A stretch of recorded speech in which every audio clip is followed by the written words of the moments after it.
Queridos hermanos, iniciamos la lección divina de este día martes 6 de febrero, martes en que celebramos la memoria de San Pablo Miki y compañeros mártires. Por la señal de la Santa Cruz de nuestros enemigos, líbranos, Señor Dios nuestro, en el nombre del Padre, y del Hijo, y del Espíritu Santo. Amén. Señor mío y Dios mío, creo firmemente que estás aquí, que me ves, que me oyes. Te adoro con profunda reverencia, te pido perdón de mis pecados y gracia para hacer con fruto este tiempo de lección divina. Madre mía Inmaculada, San José, mi Padre y Señor, Ángel de mi guarda, interceded por mí. En este día martes continuamos con la lectura del primer libro de los Reyes. Leemos el capítulo 8, versículos 22 al 23 y 27 al 30. El día de la dedicación del templo, Salomón, de pie ante el altar del Señor y en presencia de toda la asamblea de Israel, levantó los brazos al cielo y dijo esta oración: Señor, Dios de Israel, no hay Dios como tú, ni arriba en los cielos, ni aquí, abajo en la tierra. Tú eres fiel a la alianza que hiciste con tus siervos y les muestras tu misericordia cuando cumplen de todo corazón tu voluntad. Si ni el cielo infinito te puede contener, ¿cómo va a ser posible, Señor, que vivas en medio de los hombres y habites en esta casa que yo te he construido? Pero ciertamente atenderás a la oración de tu siervo y a su plegaria, Señor Dios mío, y oirás el clamor y la oración que tu siervo hace hoy delante de ti. Que noche y día estén abiertos tus ojos sobre este templo, sobre este lugar, del cual has dicho, yo estaré ahí. Escucha la oración que tu siervo te dirige en este sitio. Oye pues, Señor, la súplica de este siervo tuyo y de tu pueblo Israel. Cuando oren en este lugar, escúchalos desde el cielo y donde tienes tu morada. Escúchanos y perdónanos.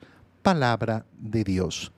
El día de ayer leíamos en el primer libro de los Reyes cómo Salomón, al concluir el templo de Jerusalén, ese templo que había proyectado construir su padre, el rey David, lleva el arca de la alianza, porque ese ha sido el motivo original para la construcción del templo. David ha visto cómo él tenía una casa y el arca permanecía en una tienda de campaña y quiere construir ese templo donde se coloque el arca de la alianza y donde el pueblo se congregue justamente para saber que ahí está la presencia más viva del Señor, más cercana del Señor en medio de ellos. David no ha construido el templo, lo ha construido su hijo, ha llevado el arca de la alianza, ha ofrecido los holocaustos y ahora leemos el día de la dedicación del templo. La dedicación del templo es importantísima. ¿Por qué? Porque por primera vez en la historia de Israel se va a constituir un lugar específico, especial. Hasta ahora habían sido ese pueblo que no tenía un hogar, no tenía una tierra. Poco a poco ha ido conquistando esa tierra prometida por el Señor. La construcción del templo significa, en primer lugar, que ya se han asentado en esa tierra prometida, que ya no tienen que estar en una tienda de campaña y que por tanto esa arca de la alianza no tiene que ir de un lugar a otro. Lógicamente, esta dedicación del templo va a tener una importancia también en la nueva alianza. ¿Por qué? Porque como lo veíamos ayer, se va a constituir ese lugar dedicado al Señor, que en la nueva alianza no se va a limitar a un lugar geográfico en un solo lugar, sino que pueden construirse templos dedicados al Señor en todas partes. Es importantísimo por eso tener claro esta terminología de la dedicación del templo. ¿Qué significa dedicar, consagrar? Decir que este lugar es para uso exclusivo del culto a Dios, para que la asamblea para que todos aquellos hijos de Dios, para que el pueblo de Dios tengan un lugar donde congregarse y donde efectivamente levantar el culto debido a Dios. A veces no entendemos en primer lugar lo que significa esa importancia del culto a Dios. Vemos cómo las personas, por ejemplo, el otro día veía un deportista haciendo reverencias, alabanzas delante del automóvil que le había permitido ganar la carrera. Imagínate una acción de alabanza hacia un carro, hacia un automóvil. Ah, bueno, pero es una cosa superficial. Sí, sí, pero yo no hago culto a las cosas del mundo. Yo elevo mi culto hacia Dios. Y en segundo lugar, la terminología de templo. Me pasó hace unos años atrás que una persona, cuando estábamos por celebrar la dedicación del templo parroquial, de la iglesia parroquial, se quejaba de por qué usábamos el término templo, si era un término que usaban los protestantes. Hermano mío, los protestantes pueden usar el término templo, que no va a ser exactamente lo mismo, justamente por esto, porque la Iglesia Católica, ese templo católico, no es cualquier lugar que se levanta y después se anula. No es un teatro que se convierte en el lugar de la asamblea. No, va a ser un lugar dedicado y que tiene un rito de consagración, de dedicación. Cuando utilizamos la palabra templo, estamos hablando con la terminología correcta. Cuando utilizamos la palabra iglesia, por eso la distinguimos. Distinguimos iglesia con mayúscula cuando hablamos de esa comunidad, de ese cuerpo místico de Cristo que formamos todos los bautizados, y la iglesia con minúscula que utilizamos para referirnos ¿a qué? Al templo. Por tanto, ningún católico tiene que sentir vergüenza de hablar del templo. No, no, es más habitual a referirse a la iglesia, voy a la iglesia. Muy bien, no pasa absolutamente nada, pero una persona que se escandaliza porque se usa la terminología templo es verdaderamente absurdo. ¿Qué hace Salomón el día de la dedicación del templo? Elevar su oración al Señor. ¿Y qué es lo que dice en primer lugar? Señor Dios de Israel, no hay Dios como tú. En primer lugar, reconocer que no hay otro, no hay más dioses, no hay uno que se compare. Qué bonito es iniciar efectivamente así, hablando de esa grandeza del Señor. ¿Por qué? Porque es el reconocimiento de nuestra fe. Por eso nosotros cuando realizamos cualquier acto solemne, sagrado, la celebración de la Santa Misa todos los domingos, o la celebración de cualquier solemnidad, o la dedicación de un templo, o otras actividades importantes, ¿qué es lo que hacemos? Profesar nuestra fe. No podemos hacerlo de otra manera. Tenemos que profesar nuestra fe. ¿Qué es lo que creemos? ¿En quién creemos? Ah, yo creo en Dios. Sí, pero no solo que creo en Dios y que se pueda llenar de cualquier manera esta afirmación. No, yo creo en Dios Padre Todopoderoso, Creador del cielo y de la tierra, de todo lo visible y lo invisible. Creo en Jesucristo, que es el Hijo de Dios. Dios de Dios, luz de luz, Dios verdadero de Dios verdadero. Creo en el Espíritu Santo, creo en la Santa Iglesia, es decir, toda la profesión de nuestra fe. Yo no creo simplemente en, sí, yo creo en un ser supremo. No, yo creo en Dios, y cuando digo creo en Dios, a esto es a lo que me refiero. En segundo lugar, reconoce Salomón la realidad más evidente que hay delante de ese templo que ha construido. ¿Y cuál es esa realidad? Si ni el cielo infinito te puede contener, ¿cómo va a ser posible, Señor, que vivas en medio de los hombres y habites en esta casa que yo te he construido? ¿Qué es lo que está diciendo Salomón? Una realidad muy sencilla. Yo no puedo pretender que yo he construido una casa al Señor y puedo contenerlo a Él, pero sí le puedo pedir a Él que tome como posesión suya esta construcción. y que ponga su presencia de un modo especialísimo en ella.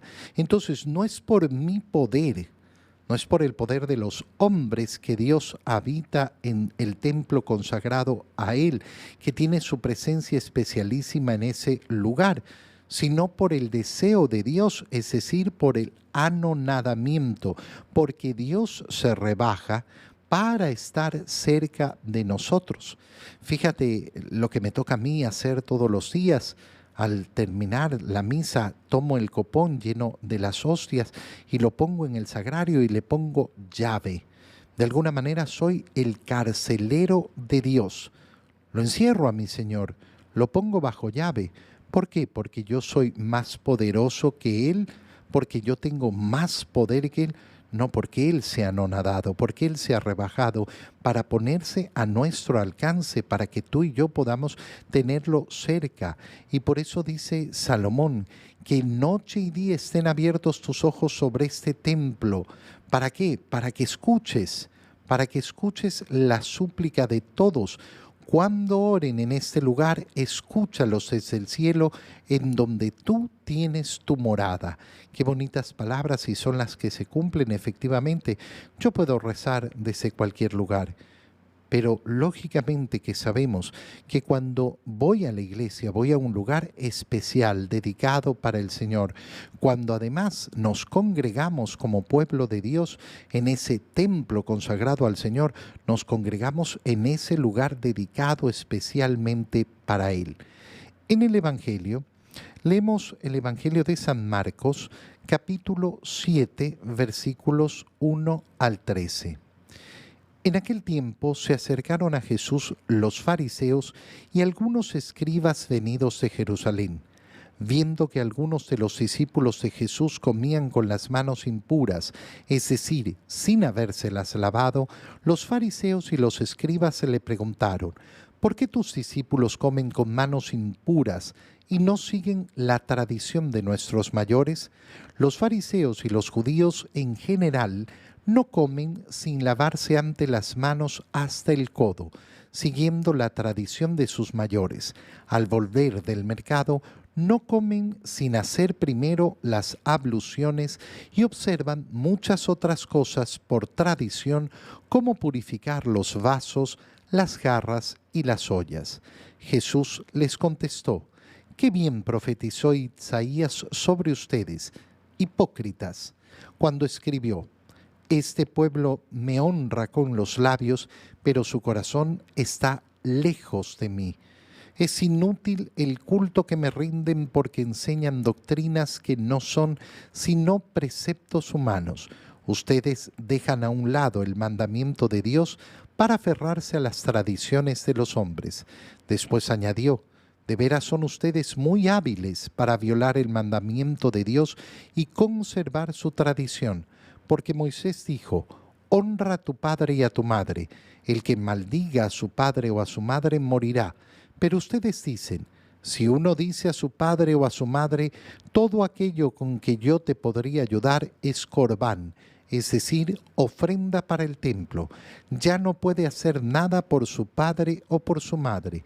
Así anulan la palabra de Dios con esa tradición que se han transmitido y hacen muchas cosas semejantes a esta. Palabra del Señor. Es la tercera vez en el Evangelio de San Marcos que vemos cómo le reclaman a Jesús sobre las acciones de sus discípulos. Le han preguntado por qué tus discípulos no ayunan si los discípulos de Juan el Bautista y de los fariseos ayunan. Después le han reclamado porque sus discípulos un día sábado sacaban espigas mientras atravesaban el campo porque querían alimentarse, porque tenían hambre. Y ahora le protestan porque no han hecho las purificaciones antes de comer. ¿Qué es lo que están diciendo los fariseos y los escribas? Muy sencillo. Si este hombre es el Mesías, Jesús no ha dicho que es el Mesías. Jesús hasta este momento no ha declarado ser el Mesías. Si este hombre dice la gente que es el Mesías, el esperado, el Salvador, el Rey de Israel, ¿cómo puede ser que sus discípulos actúen en contra de la ley? Esa es la crítica que está de fondo en lo que estamos leyendo. Llama la atención cómo hace la explicación San Marcos de los detalles. Viendo que los discípulos de Jesús comían con las manos impuras sin habérselas lavado, los fariseos protestan y explica el Evangelio de San Marcos. Los fariseos y los judíos en general no comen sin lavarse ante las manos hasta el codo, siguiendo la tradición de sus mayores. ¿Por qué hace esta explicación el Evangelio de San Marcos? Siempre vamos a encontrar este tipo de explicaciones delante de las costumbres y de las tradiciones de los judíos, lo cual nos recuerda que el Evangelio de San Marcos fue escrito para esa comunidad de Roma que no era judía, que quieren conservar la predicación de San Pedro y que no conocían las tradiciones de los judíos, por lo cual tiene que explicárselas. Viene entonces la respuesta de Jesús. ¿Y en qué se basa la respuesta de Jesús? En llamar a los fariseos y a los escribas hipócritas. Y no decirlo de su propia boca, decirlo con su boca, pero recordando que estaba ya profetizado, que bien profetizó Isaías de ustedes cuando escribió: este pueblo mío me honra con los labios, pero su corazón está lejos de mí. ¿Cómo se llama esa actitud? Hipocresía. Hipocresía, y así lo dice el Señor con mucha claridad. ¿Cuál es la hipocresía? Honrar con la boca, pero tener el corazón lejos del Señor. ¿Y cuánto nos tenemos que cuidar de la hipocresía? Porque todos estamos siempre en constante tentación de caer en la hipocresía, y por eso tenemos que estar vigilantes.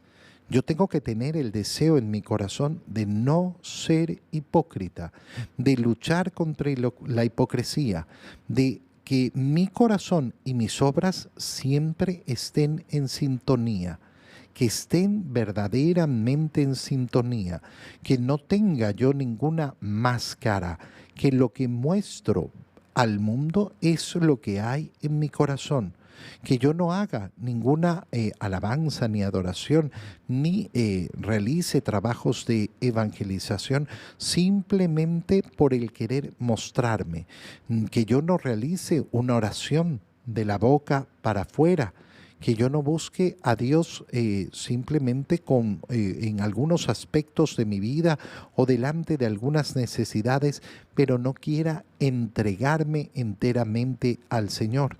Y por eso Jesús señala: es inútil el culto que me rinden, porque enseñan doctrinas que no son sino preceptos humanos. Y aquí está la mayor hipocresía. El culto que me rinden, hemos dicho la importancia del culto. Voy a la iglesia, pero resulta que yo enseño cosas contrarias a la fe. ¿Esto sucede? Sí, sucede, por supuesto. ¿Dentro de la iglesia? Por supuesto que sucede. Sacerdotes que enseñan doctrinas que no son las doctrinas del Señor, sino simples preceptos humanos. Ahí se produce la gran hipocresía, porque yo en este mundo no estoy para transmitir los preceptos humanos, las ideas humanas, las ideas de los tiempos, que van cambiando y antes esto era pecado y ahora no es pecado. No, yo no estoy para eso. Yo estoy para transmitir la palabra del Señor, la doctrina del Señor. Ustedes, dice el Señor, dejan a un lado el mandamiento de Dios para aferrarse ¿a qué? A las tradiciones de los hombres, cuidar las tradiciones de los hombres. Ustedes son hábiles para violar el mandamiento de Dios y conservar su tradición. Y les pone un ejemplo. El Señor les dijo: honra a tu padre y a tu madre. Y vienen y dicen: bueno, puede ayudar a los papás, excepto en el caso de que declare Corbán, que es decir, que todo aquello con lo cual yo te podía ayudar es ofrenda para el templo. ¿Y qué han hecho? Han anulado la palabra de Dios. Han anulado la palabra de Dios con esa tradición que se han transmitido y hacen muchas cosas semejantes a estas. Es decir, el Señor, ¿qué les está diciendo? Tengan mucho cuidado porque ustedes se lavan las manos y se purifican hasta los codos y tienen todas estas tradiciones externas, pero su corazón no está preocupado de alejarse del pecado. Aquí no estamos hablando de una acción de higiene, sino que estamos hablando de un acto purificador que busca, lógicamente, hacer una acción externa que tiene que estar en sintonía con el interior de mi corazón. Una persona que se pone agua bendita y écheme agua bendita, pero no quiere confesarse, no quiere comulgar. ¿Qué va a ser entonces ese acto? Solo una hipocresía. Te doy gracias, Dios mío, por los buenos propósitos, afectos e inspiraciones que me has comunicado en este tiempo de lección divina. Te pido ayuda para ponerlos por obra. Madre mía Inmaculada, San José, mi Padre y Señor, Ángel de mi guarda, interceded por mí. María, Madre de la Iglesia, ruega por nosotros. Queridos hermanos, reciban mi bendición en el nombre del Padre, y del Hijo, y del Espíritu Santo. Amén. Un muy feliz día para todos.